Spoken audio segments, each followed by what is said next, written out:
Welcome to Rails, Ales, and Old Towns. In Madrid, you'll definitely have a blast seeing the famous sights. But the real fun starts when you grab a drink, have some tapas, and just see where the night takes you. On today's show, I'm joined by Joy Figueroa, who has called Madrid home for the past 16 years and freely admits that she's completely smitten with the Spanish capital. She's the woman behind the ever-popular Joy of Madrid Instagram account who offers private food and drink tours of the city. Joy gives us a spin around her Madrid, starting with the big stuff, before taking us to some of the city's coolest neighborhoods and telling us some of the lesser-known things to do. Then we get to food and drink. Joy shares with us some of her favorite places to eat, where to grab a beer, and explains why vermouth is such an important part of the Madrid experience. Along the way, we talk about tapas culture, get specific recommendations for bars around the city, and find out which other places pair perfectly with a trip to Madrid. All right, let's go to Madrid. What is the gap between the train and the platform? Welcome to Rails, Ales, and Old Towns, Joy Figueroa of Joya Madrid. She's a former New Yorker turned long-term resident of Madrid who is absolutely mad for Madrid. Yeah, I can't deny it. I'm a Madrid lover. Now, full disclosure, we are recording this 2 days after Spain won the World Cup. Mm-hmm. So I am just going to assume you've been out all night celebrating. I am going to let you assume that because it makes me sound a lot cooler than I actually am, and not mention that I go to bed around 10:30 as soon as my son is down for sleep. But yeah, the ambiance, the vibes in Madrid right now are a lot of fun. People are really, really happy. Okay, so you've been celebrating in your own way. Exactly, at home. I think a lot of people listening can relate to that. Mm-hmm. You know, right off the bat, I guess it would be foolish to not ask you, just a little bit about your story and how you made it to Madrid. Yeah, so I am American, obviously. Accent probably gives me away. I grew up in New York City, and I came out to Madrid for the very first time right after finishing college in the USA. So that was 2009. I'm dating myself here for everybody. I was living here for about 5 months. I was kind of like an au pair. I was living with a Spanish family, and it was room and board in exchange for hanging out with their kids in English, which was kind of perfect for a 22-year-old that was getting her, dipping her toe into life in another country. And I adored Spain. I really liked Madrid, and I liked everything that I got to see in that limited time. I just didn't feel like I really got to do Madrid. I didn't have like a lot of access to coming into the center very easily. I didn't really have a lot of friends. I was like, this is not how I want to do it. I'm guessing those kids were a bit of a drag on the social life. Yeah, it was a very fancy family. So we had sort of different life views.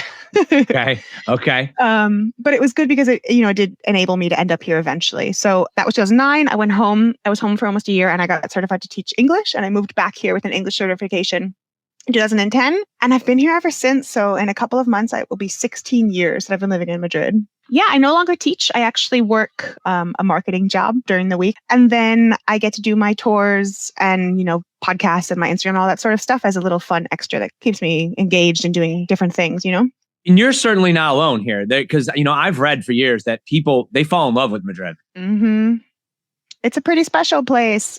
I'm definitely not alone. I know lots of people that came because I came out here and I was like, I'll be home in a couple of years. I told my mom 2 years, maybe 3. And now I have, like I said, I have a mortgage and a husband and a baby. I think she's on to me. I know lots of people who came out for a year, 2 years and are still here 15, 20 years later. So what is it about the lifestyle? Because, I remember like one of the first things I ever read about Madrid back, 20 years ago when I was getting ready to visit was, there was something about the locals with this nickname, like, is it gatos or like Yep. cats? Yeah. There's, this late night idea that people are out late and, that might be one factor, but what is it about, there's a special lifestyle there. Yeah, there's so many things about Madrid that I feel like it's kind of hard to put it into just like one answer. But I would say it's the way people appreciate life here. And I don't know if this is just a Madrid thing or maybe a more generally Spanish thing. It sounds like such a stereotype to say, but like the little things matter here. And I'm from New York. I'm from like one of the fastest cities in the world. You definitely learn to live at a different speed when you move to Spain. But I love that. I like that, a long lunch is a priority because it's about being with your people, your friends or your family. It's socializing. It's not eating a sandwich in your car. And I like that Madrid has a lot of personality, a lot of history, and it's just a really warm, vibrant city. It's very welcoming. It's very accessible, especially if you're visiting. It's very walkable. It's pretty. Like it feels good to be in Madrid. Nice weather, that helps. Although it's currently, like 100 degrees every day in July and August, but blue skies all year, which for me makes a big difference. It's not a generally rainy city. Madrid is by far the biggest city in Spain. And it feels, we have like a central business district. But like, for example, I live just south of the city center. I'm about 20, 25 minutes out on the metro. And it feels very different to the neighborhoods in the center in a nice way, which I really like about where we live. But I like that Madrid has the different neighborhoods have different personalities. Okay, great. That's you're getting ahead there, but yeah, we'll definitely. I want to ask about at least a couple of them. So you set the stage a little bit of what you like about Madrid. So if we're going for a broad overview here, we'll start with just a couple things. What are those must-sees? That in case someone's never been. If you've got a relative coming over or something or a friend, what are the things that, are those 2 or 3 things that you've got to see? You shouldn't leave without at least saying you saw them. Yeah, definitely the Plaza Mayor. So our main square, it's more than 400 years old. And for me, it's one of the places that I walk through. Well, not regularly, but every time I pass through, I have a moment of, oh my God, I live in Europe. This is so gorgeous. It's so magical. It's enormous and beautiful and very lively. Don't eat anything on the Plaza Mayor. It's all tourist traps, but walk through. It's lovely. Now, if for some reason you got stuck there and your feet were hurting you, is there anywhere that you would say, dash into this place? Yes, there is a cute little wine place on one of the corners of it. It's called En Copa de Balón, which means like in one of those big balloon glasses. And they have a surprisingly really good wine list considering where they are. I'm pro having a drink on the Plaza Mayor. It's just the food that I tell people to avoid. But it's great people watching. So if your feet are tired, perfect place to sit and watch the Perfect. world go Okay, by. I just wanted to ask that just because it is good to know with these famous plazas, in Europe, if you get desperate, you might as well have a seat, but you might as well pick up the better ones. Yeah, exactly. You can always get a drink anywhere in Madrid, including like train stations and hospitals. They'll have wine and and gin and tonics and stuff. It's one of the things I love about Spain. I would say that it's just when you get on, I think this is probably true elsewhere in Europe, universally, when you're on a main square or one of the streets right off of it, you should assume that it's catering to tourists. Sure. Yeah, just assume you're in trouble. But if you're forced in and you're tired, there's usually a lesser of all evils. Yeah, for sure. Okay, so we can't go to Madrid without walking through Plaza Mayor. What are a couple others just of those? Parque Retiro. So El Retiro Park is Madrid's answer to Central Park. It is a gorgeous park. It's a little oasis of, like peace and greenery. And it's got a little bit of everything. There's a big lake in the center, which a lot of tourists like to take little rowboats out on. Then there's also a rose garden inside Retiro Park. There is an almond orchard, which is in bloom in early spring. You'll see people running, biking, picnicking. It's a really lovely spot. And especially if you've spent a day walking around, it's a really nice place to just sit down, relax. You can bring some food with you. More things that you must do when in Madrid. You have to explore a neighborhood. And I'm being very general there because I feel like there's a lot of great neighborhoods worth exploring, kind of depending on what you're looking for. But for me, a classic Madrid experience is the getting lost and letting your feet lead you. So picking a pretty spot and just exploring it. Oh, look at that cafe, or like, oh, I like that building. Let's turn here. I really like the neighborhood Letras, which is our literary quarter. It's very historic, very charming, very pretty. La Latina is another classic. It's over closer to the palace, and again, full of cute cafeterias, great bars to have a glass of wine in, lots of really good tapas spots. And if I were to name one other neighborhood that I think is fun to explore, Malasaña, which is Madrid's answer to Williamsburg. So it's got a lot of, it's more modern, if that makes sense. It's got a lot of interesting things going on. So I was there on a tour last night, and there was a new place that must have opened since I had last been there. That was pizza and cookies. And I was like, it's very American. Okay. So a little bit of everything in my lasagna. You're telling me I can get myself a pour over coffee and I can maybe get a vintage t-shirt or something. You have nailed the description of my lasagna. And also there's a market there with a lot of South American food. Now I knew that one ahead. I cheated on that. Mm-hmm. Yeah, but that's my lasagna. So yes. Okay. And that one I know that's pretty, and these are all pretty central. Mm-hmm. Okay, cool. Exactly. And obviously, there's the Prado Museum and the rain, all this kind of stuff. And of the museums, I'm a fan of the classics. So Madrid we talk about the Golden Triangle. We have 3 big museums and they're all pretty close to each other. One is the Prado, as you've mentioned. One is the Reina Sofia and one is the Thyssen. And of the 3, the Prado is my favorite. I love the Prado. And I would say if you're an art person, don't miss the Prado. Give it a full morning and don't plan on doing anything else that day because it's enormous. It's a really, really big museum. And this is, I'm not ever going to claim to be an art expert by any stretch. It's on the list. It's on the list to really learn a lot more as we go on in life here. But that's a top tier European art, like top 5 probably by most people. I'm sure I'm offending people by saying this, but I would say it's approaching the level of the Louvre, just in terms of the scale of its collection. Multiple days there. Okay, well, when those emails come in, I'll just forward them over. Just forward them to me. I'll answer the angry messages. Okay. All right. So those are the big ones. And one thing I guess I should just mention real quick too about Madrid, as far as the center. Now, Madrid's kind of unique isn't it? Like it's the center of Madrid is also like the center of the country. Yeah. So there's a plaza here called Puerta del Sol, which is the plaza of the Gate of the Sun. It's named for one of the old city gates that used to stand there when Madrid was a walled city.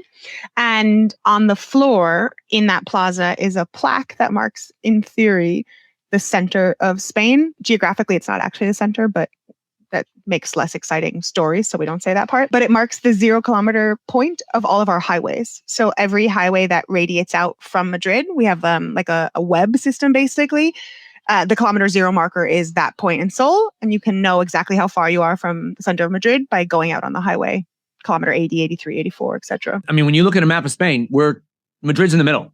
Mm-hmm. It's pretty tactical if you think about it. The king that moved his capital here, this was in the 1560s, it was King Philip II, was no dummy, right? Like if you're trying to rule over a very diverse and sort of dispersed, newly formed country, you want to be equidistant to everybody. Keep an eye on them. Obviously, the flip side to this is a couple, if you don't mind, lesser known things that people would, Madrid's got one of those, or, never saw that on the top 10 list. Okay. Things that would surprise people to know that Madrid has an Egyptian temple, thousands of years old. We have what's called the Temple of Debod, the Templo de Debod. It was a gift from Egypt as a thank you not only to Spain, but to various other countries, including the USA. There is a twin temple in the Met Museum in New York City for the countries that helped Egypt save temples from the flooding of the creation of the Aswan Dam, if I remember correctly. They were gifted a temple as a thank you. And we have one here in Madrid, which maybe is on the top 10, top 20 list because it is a really fabulous place to watch the sunset from. This is just set up outside. Outside in the open air. Mm-hmm. Okay, got it. Yeah. It's in a park. Okay. And you can visit inside the temple, but for me, really, the nice part about Templo de Debod is sitting in the grass around it. And there's live music, people are always busking. There's always somebody doing something silly, people watching, and the sunset going down, like just the sort of hillside right behind it is really special. Nice. If you asked me for another sort of off the beaten path recommendation, I'm going to make a push for my neighborhood. So I live in a neighborhood that's called Carabanchel, which is south of the city center. Madrid has a river. It's not a very impressive one, but there is a river here. And once you cross over it to the south, it's when you get out of the city center, and that's where we are. And Carabanchel is becoming more popular now. So it's not unheard of, right? It's kind of on the up and coming list. We've been living here for about 3 years. The neighborhood is definitely changing in the time that we've been here. Gentrification is happening, which I'm sure I'm part of the problem of, so I can't complain. But I love Carabanchel because it feels like a barrio, which is a neighborhood. It feels very authentic. There is one specialty coffee place, if that, instead of Malasaña, where there's one every two blocks. So that we're using that as kind of the barometer. The specialty coffee scale, yeah, like how many cafes are around.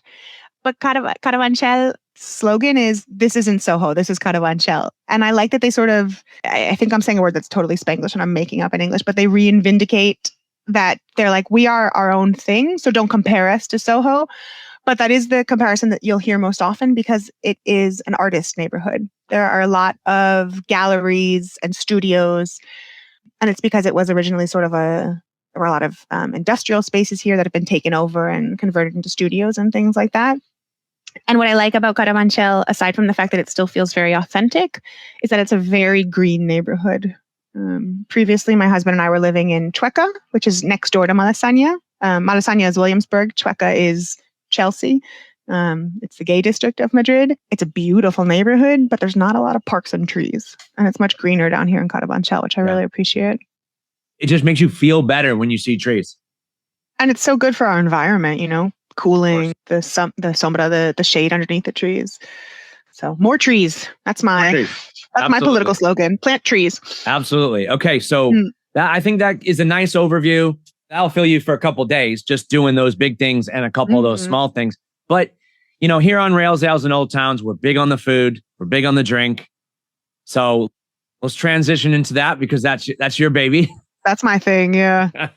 So what are some things you think you definitely should have on your radar to eat in Madrid?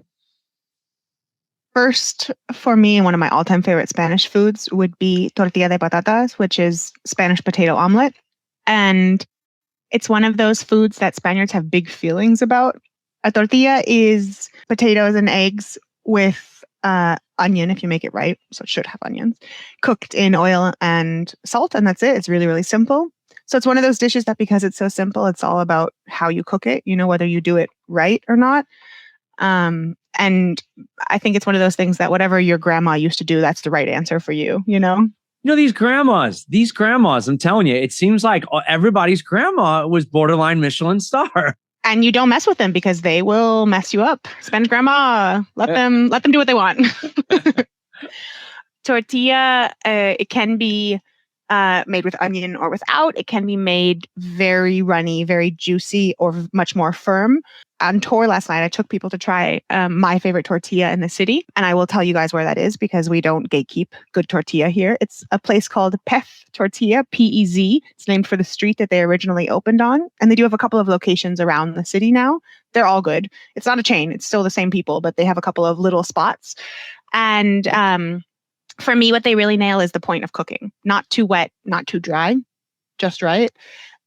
And on tour last night, the family had tortilla elsewhere earlier that day or the day prior, and they didn't really like it. So we're going into Pez Tortilla, and I'm like, shoot, like, what's, they loved it. And the young, I was very relieved. So Pez Tortilla, it will change your mind about tortilla, even if you think you don't like it. And that for me is one of the things you have to eat when you're here. That's not a just Madrid dish. I would say that's kind of a universally Spain thing, but we do it really well in Madrid. If you come in winter, there is a dish that Madrid is known for, and it's called cocido, C-O-C-I-D-O. And cocido madrileño is definitely a winter stew because it's beef, chicken, multiple kinds of pork, potatoes, chickpeas, and possibly cabbage as like just, a sprinkling of a vegetable.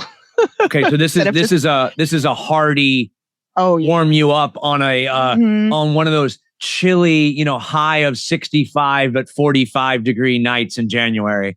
Exactly. Yeah. And it's I think it was originally like farm laborer food, it's meant to like fill you up, keep you going all day. So it's not really a July visit food. But a good cocido is pretty magical. And it leads nicely into a siesta, which again is Spanish culture. Go have your visitors nap afterwards. Another Madrid thing that I think people are often a little wary of, but I love and encourage people to try is the calamari sandwich. I have heard about this and I am fascinated. It kind of almost reminds me of just hearing about it like a po' boy down in New Orleans with the fried scump, fried shrimp, and Oysters. Mm-hmm. Same idea. Yeah, like fried seafood in a bun, basically. And Madrid doesn't really do street food. So like New York, you've got street carts, food carts everywhere. That's not a thing here. It's not. I think it's a legal question. You're not allowed to sell food in that way. But the one thing that you'll see people actually walking around and eating, especially around the holidays, is a fried calamari sandwich. There are a couple of places around the Plaza Mayor that are known for it. And like at Christmas, when the Christmas market is set up in the plaza, you'll see whole families eating their bocadillos de calamares, their calamari sandwiches, walking around exploring the market. Is there a particular reason why it's associated with Christmas? I don't think it's associated with Christmas so much as Christmas is the time that everybody comes to the Plaza Mayor. Because I don't think the Plaza Mayor is a place that a lot of locals go on a regular basis, you know? But when it's Christmas, you're supposed to. You walk around, you see the city lights because we have gorgeous street lights decorations at the holidays. And I know a lot of Spaniards will have that's one of their childhood memories is doing that, maybe their grandparents or something. And because you come to the Plaza Mayor, the classic snack around there is the calamari. And this is just crisp calamari in a bun. Maybe they put a little butter on the bun or something, or no, and no olive oil, lemon. So the idea is that the calamari is so tender and juicy and wonderful quality that it's juicy enough to be the dressing. You can ask for mayo or alioli, garlic mayo, but the traditional one is just lemon juice. Okay, I'm on board with this. It's really good, yeah. And then obviously, you're not just in Madrid to eat. There's drinking involved. Mm-hmm. Of course. I mean, I know you love vermouth. Vermouth. Surely there's got to be some craft beer. Yes, which makes my husband very happy. He's the beer nerd in our family. Craft beer is newer. I think that it's evolved a lot in the last 10 years, but a lot of things are still happening. Pez Tortilla, the tortilla place that I mentioned earlier, one of the reasons our family loves it is that they do tortilla and craft beer. That's their thing. So it's kind of the perfect combo. There is a lot of great beer. I would say you have to come to Madrid thinking about beer in two different ways, because there's the craft beer movement, which is new and interesting and modern. And there's the traditional standard beer that you'll find everywhere that's been here forever. Beer in Spain, if we're leaving aside the craft beer for a moment, beer in Spain is light, easy drinking lager, right? It's hot. I just want alcoholic water, and every region of the country has their own local brand of that light, easy drinking lager.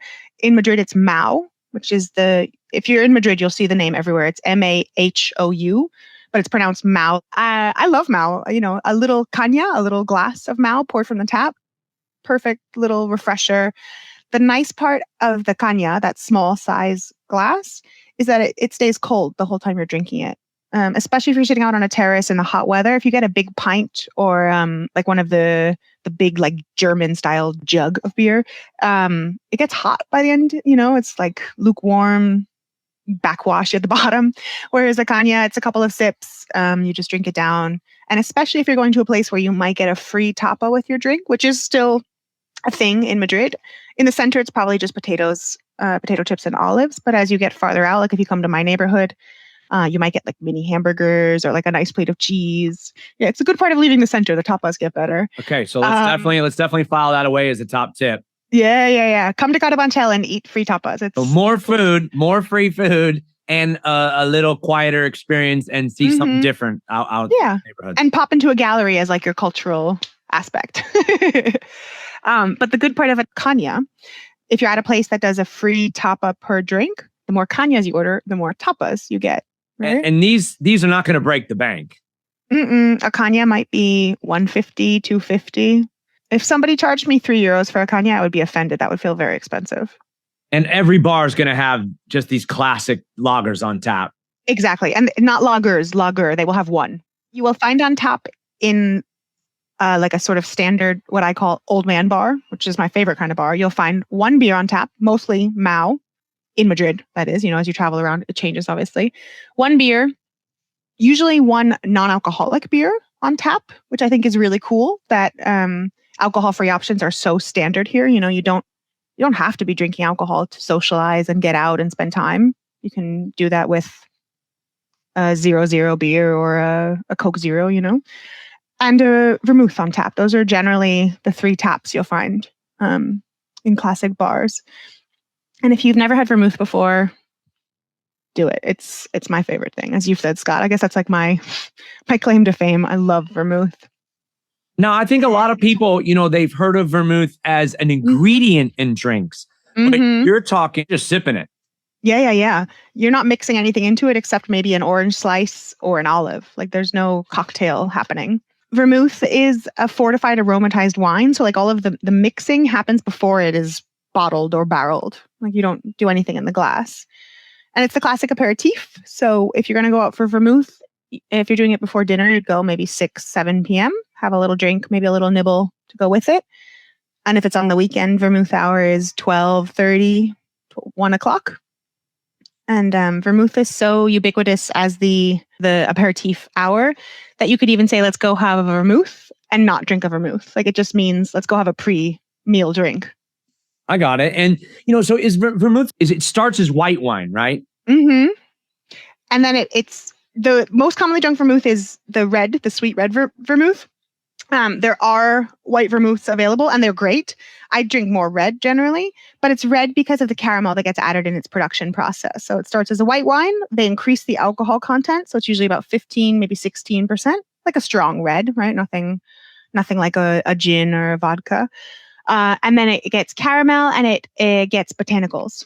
So Scott, are you a gin drinker? Time to time. I've been known. You're not known for it the way I'm known for vermouth, but but you know how gin has all the different flavor profiles? Like some are very herby, some are very pepper, fruity. juniper. Yeah. Same vibes for vermouth, depending on what botanicals they mix in. It could be more like orange and cinnamon or more juniper berry and pine. So there's lots of different kinds out there. So you would say go for vermouth over sangria? Yes, don't order sangria. I don't know who did the marketing for Spain's, national tourism board, but somehow everybody around the world thinks of Spain when they think of sangria, and nobody seems to actually drink it here. Oh no. This is almost like finding out Santa Claus isn't real. What do you mean? Santa Claus isn't real? Okay, well, you got a surprise coming up this Christmas. Don't go online. Don't go online. But you're telling me that sangria is just something that's gotten blown out of proportion around the world. Yes. And don't get me wrong, I love a good sangria, but it's not a thing that Spaniards drink regularly. And I don't know why it's thought of as the Spanish drink. The only time I've ever seen Spaniards drink sangria was at my friend's wedding 10 something years ago. His mom made basically, you remember jungle juice from college? I had a feeling you were going there, and I had a feeling you were going to say that. I was thinking of a batch of it. It was literally in a trash can. Clean, but a trash can. Ooh, brings me back. This brings me back. Yeah. Well, I was literally like, I've been here before. I was like, I know this situation. And it was great. It was lovely sangria. The wedding was lovely. People enjoyed it. But I think that's an example of how people would actually drink sangria at an event, at a party. It's like if you were at somebody's house for a barbecue back in the USA, it's that kind of vibe, And when you're out in a bar, that's not the same. Sangria is meant to marinate overnight, at least. So the fruit and the wine and if you add brandy, whatever, it's all coming together, Bars aren't doing that. They don't have time for that to happen. What we drink instead, and what bars do really well, and this is a thing you'll find everywhere, you can order it any bar, is called the Tinto de Verano. It literally means the red wine of summer, Tinto de Verano. And it's red wine and lemon soda water. So it's ticking some of the boxes of what you're looking for with a sangria, but it's more accessible, it's more available, and it's nice when it's really, really hot out. You don't necessarily want a super thick, heavy, highly alcoholic sangria. That's a good tip to know. So just stick to the Tintos. Mm-hmm. That's almost like a kind of. It is, yeah. No, just that, like, if you're looking for that sort of like sweet, fruity, fun drink, it's ticking those boxes for you. So. And let's be honest, that Tinto Verana is going to look on the Instagram feed like it's a sangria anyway. Yeah, you'll get the Insta cred no matter what.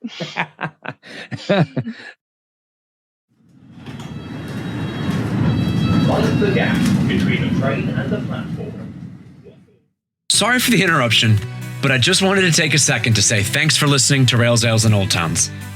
I hope you're enjoying the show and it's helping you get excited for your next European adventure. Be sure to check out the episode description because that's where you'll find a link to the show notes and the show's social media info. There's also a link there where you can support the podcast by buying me a beer. I mean coffee, definitely a coffee. All joking aside, any support goes toward keeping the episodes flowing and the show growing. And last but not least, if you are enjoying what you're hearing and you have a spare minute, I'd be forever grateful if you were to leave a review on the platform you're listening on, as those little things really do go a long way. Back to the show. Mind the gap between the train and the platform. You told us that story about sangria, but please don't tell me that churros really aren't eaten. They are, but never for dessert. It's breakfast. Churros are kind of like Spain's answer to waffles. Like if you'd have like a special breakfast with your mom and dad on a Sunday morning or something. So most people obviously are not deep frying churros at home. So you might go down to the local churro shop in your neighborhood if you have one, or pick them up and bring them back. You'll also see churros available at the old man bars, the cafeterias where they do breakfast. The only thing I will say is that they're probably not frying them in-house. So if you're going to get churros at a bar, get there early. Otherwise, they'll have been sitting there for a while. There's one churro shop that like everybody knows that's on all of the lists. It's called San Ginés. It's very close to the Plaza Mayor. It's legit. It's good. It's been there for 120 something years. It's open 24 hours, which is very unusual in Spain. But it's because it's right next door to one of the most famous discos. So people spill out at all hours, soak up some booze with 6 a.m. breakfast, and then head home. But I really like a churreria that's actually, again, I don't know why I'm talking so much about La Latina today, but there's a churreria I like in the La Latina neighborhood. It's called Churreria Santa Ana. And it has, limited hours. Like they're open when they're open for churros. But if you have a chance to swing by, highly recommend it. So this is, to just go for breakfast. Have a coffee and some churros. Mm-hmm. Yeah. And just to remember that the churros that we do here aren't covered in cinnamon sugar the way they are like Mexican style churros. You get the flavor from dipping it in a coffee or a chocolate. That sounds great. Mm-hmm. Now I can't let you, you mentioned the bars, those old man bars, and some of your favorites. So before we get a little more into the food and your tours, do have to just ask you for a couple recommendations of bars, good bars where you can just shuffle in, have a couple beers and soak in the atmosphere. Surely there's some bars there with some old pictures on the wall and, all this kind of stuff. I'm trying to think of specific places because for me, that's so much just like a genre of bars. Do you know what I mean? Madrid is in some ways becoming a victim of its own success in that it feels like a lot of the old school bars are, in the center at least, are being taken over and becoming more modern things, which I'm sure I'm part of the problem of, right? Like I'm from elsewhere, like I like the new things happening, but I think it makes it harder sometimes to find what feels very authentic and traditional in the center of town. So a place that does come to mind for me, and there's actually a couple of places on the same street, it's in the La Latina neighborhood. It's on a street called Calatrava. There's a bar there I really like that's called Casa Dani. And there's a different Casa Dani in Madrid that is often on the lists that is known for tortilla. And it's on the opposite side of town. It's not that one. This is the Casa Dani in La Latina. It is a very traditional, old school, simple bar. It's not very big. There's not very many tables. You can stand up at the bar. That's fine. They have a very simple menu of cured meats, cheeses, wines, and vermouths. I've been going there for years. The owner knows me at this point just from, drinking at his bar. It's a simple bar, but I think that's the charm of it. It doesn't need fripperies to be really lovely. It is what it is. It's very take it or leave it. This is what we do here. You know what I mean? Like you like it, you like it. You don't, there's a million other bars in this neighborhood. But we went in recently for the first time with our son, and the owner was like, "Hey, how are you? Long time no see. What is that? Like, when did you do that?" And it was just this really nice moment of like, I don't think he even knows my name, but he knows me because I've been going there for so long. That is kind of the Madrid that I love and hope to see preserved. You know what I mean? Good. We're going to mark that bar down as a visit. Yeah, for sure. Anywhere particularly great for tapas? Like, just that is doing high quality and they're keeping them coming. So I have two suggestions for you. If you're asking for bars that I think are just doing really high quality tapas, are always worth a visit, two come to mind for me, and they're in some ways kind of similar, in some ways very different.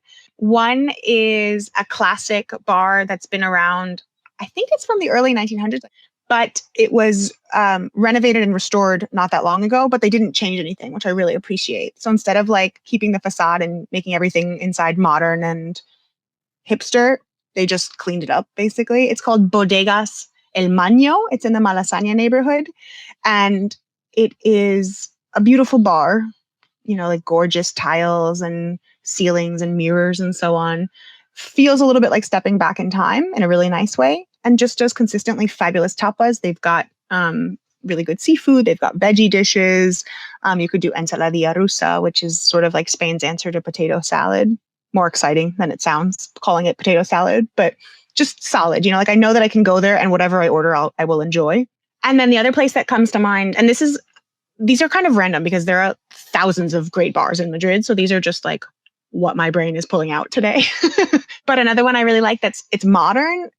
It's called Bar Trafalgar, like Trafalgar Square in London, Bar Trafalgar. And it opened in 2022. I think it's reasonably new, but it's known for solid, mostly traditional tapas and fancy cocktails, which is a really nice combo. You can get like a nice little martini, whatever, and then a plate of vinegar cured anchovies. And it's just solid. Whatever you order there is going to be delicious. Okay. Yeah. Sometimes you just need solid. Mm-hmm. I just want to know that, like, if I'm sending my mom there or you are coming to visit, whatever, you know what I mean? Like, I know that I can trust that they will take care of you. There's one last thing before we talk about the tours. I do need to just, because you had mentioned about, the train, you mentioned that you can get gin and tonics and bars at the train stations. And, obviously Madrid has a couple stations, but the most impressive one, the one with all the greenery inside. Atocha. Yeah. We have a little tropical garden inside our train station. That's pretty cool, right? Yeah, it's one of the most interesting in all of Europe for sure, as far as design. So is it anywhere particular in there that you like to go for a drink, or anywhere you just saying general? Inside Atocha? No, I don't think I've been for something to drink in Atocha in years and years. But my comment was more about the fact that like everywhere in Spain is expected to have a bar. So the hospital has a bar. Like you can literally have a gin and tonic while visiting someone in the hospital. And that for me was a culture shock moment. Atocha though, Atocha's nice in the sense that it has a lot of things in it. Like aside from the garden, it has shops and restaurants and bars and stuff. But for me, what I love about Atocha is how well connected it is to everything, like how it gets me to all the places I want to go rather than the station itself, Yeah, that's what I was going to ask too. You're in Madrid and you want to take a train ride for a day or spend one night away, because, day trips, I'm kind of on the fence with them. Sometimes you got to do it, but other times, like, my wife and I were in Madrid and we went out to Toledo. We stayed 2 nights and we originally planned on staying 1. We stayed 2 because we enjoyed it so much. And a lot of that magic came at like 6, 7, 8 p.m. And when the other day trippers went home, right? Yes, exactly. So what are some places that you think are great to either do a day trip if you have to, or spend a night. one, or that you can get to easily from Madrid by rail? So what's great about Madrid is that you can get kind of all over the country from here. We're super well connected, and the train system in Spain is just incredible. And you have options for day trips, night trips, and longer trips. So Toledo is actually a perfect example because it's one of the go-to day trips from Madrid. But Scott, I so agree with you that it's worth a night or even 2. Not only because I feel like the city, like the locals come out after hours when everyone else goes home, but also because I feel like getting an evening of wines and tapas, not only for like enjoying them yourself, but also seeing other people do them and seeing the locals do them is a great way to see a Spanish city. Do you know what I mean? Like to be in Toledo and to see the nightlife itself is like another tourist visit in a way. Yes. I love, as a day trip, I love Segovia, and my husband's family is from there. So I will get in trouble if I don't mention it as a day trip. But I will say that it has both the train and the bus. And in this rare case, I actually prefer the bus just because of where the train station is outside of Segovia. It's a bit of a pain in the butt to get to Segovia and then get the bus from the train into the center. So if you do Segovia, which you should, take the bus. Toledo, I prefer the train. And then train, probably not day trips, but other like worthwhile adventures out from Madrid trips. I love Sevilla. It's one of my all-time favorite cities. And I'm not saying Sevilla should be a day trip. People, you would be doing it a great disservice, right? It's a 3 or 4 day trip easily. You know, with the high speed rail in Spain, and you're saying, you know, don't do Seville as a day trip, and of course you shouldn't. But in theory, but you could. You could, yeah.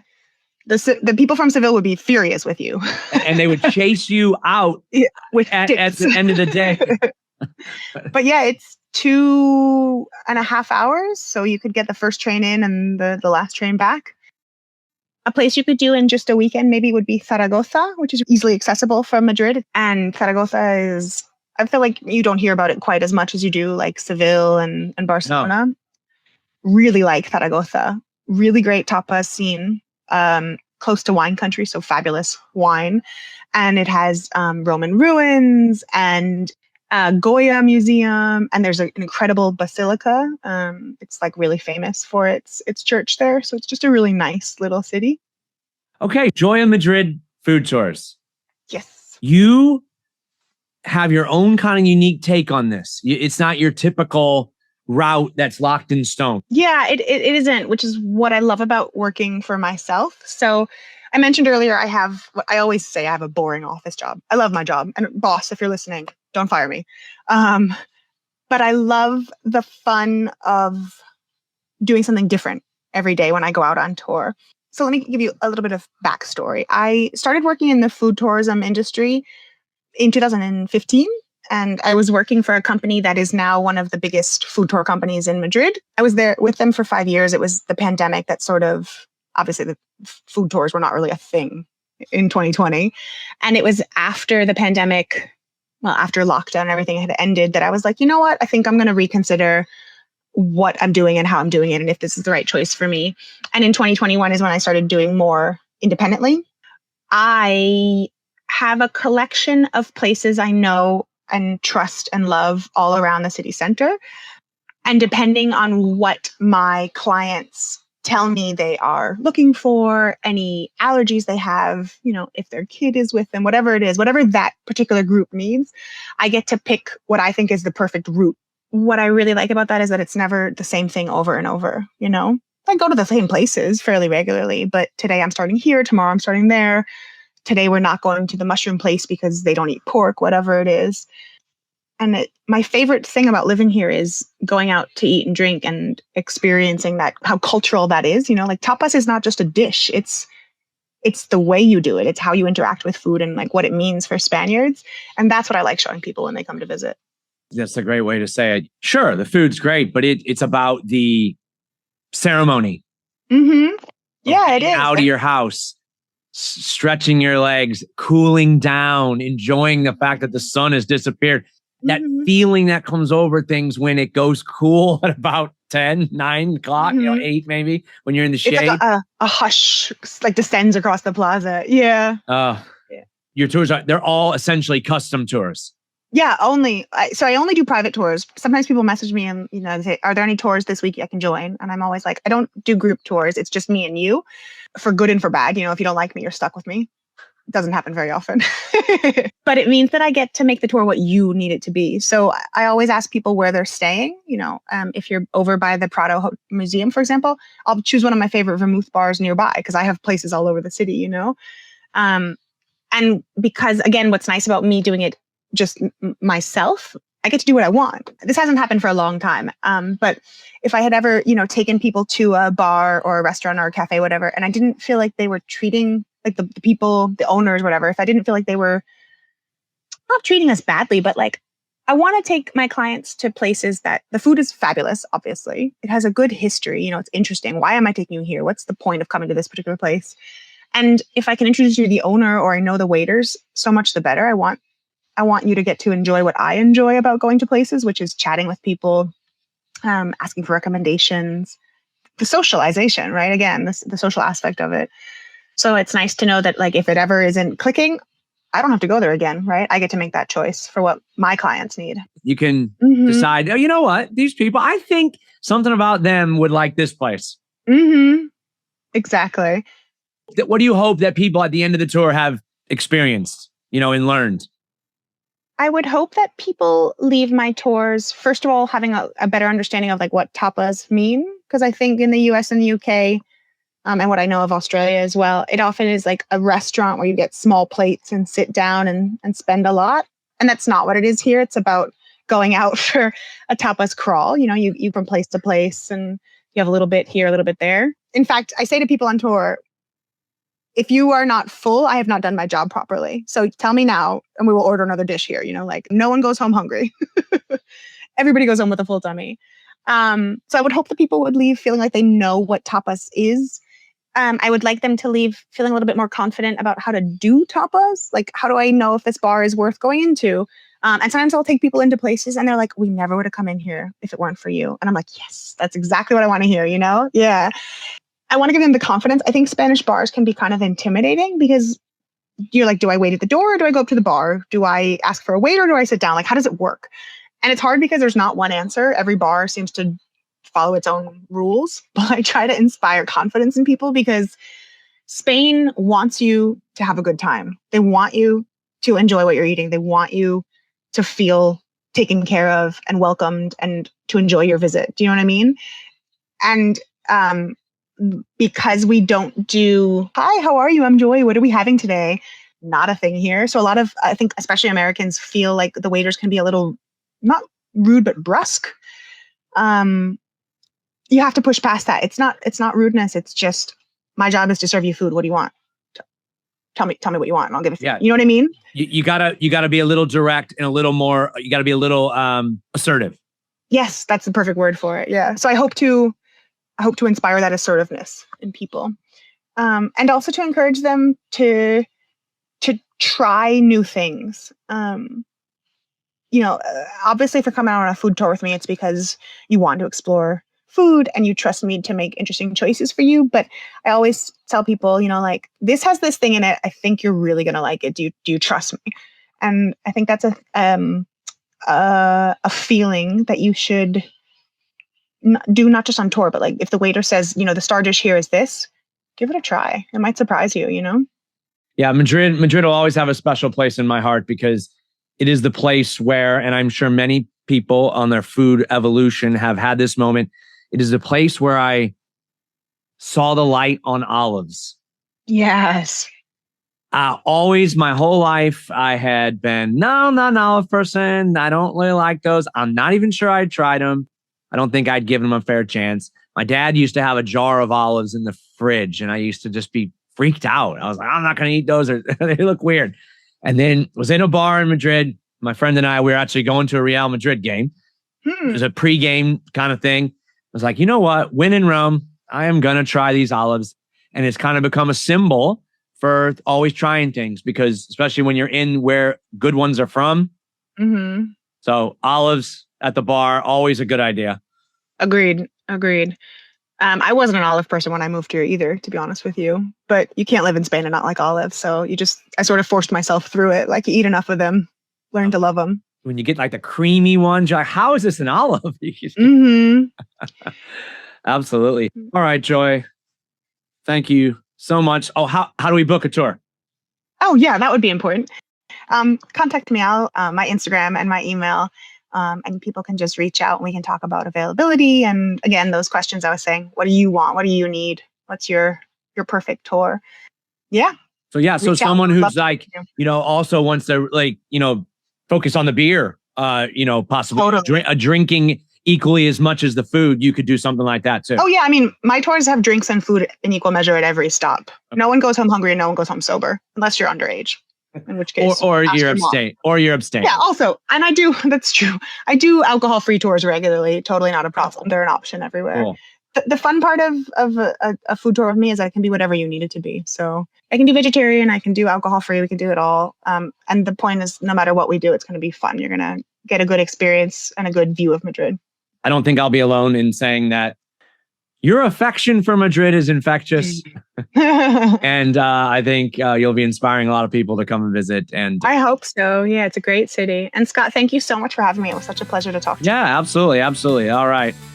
Thanks. And I hope to see you soon. Talk to you soon, Scott.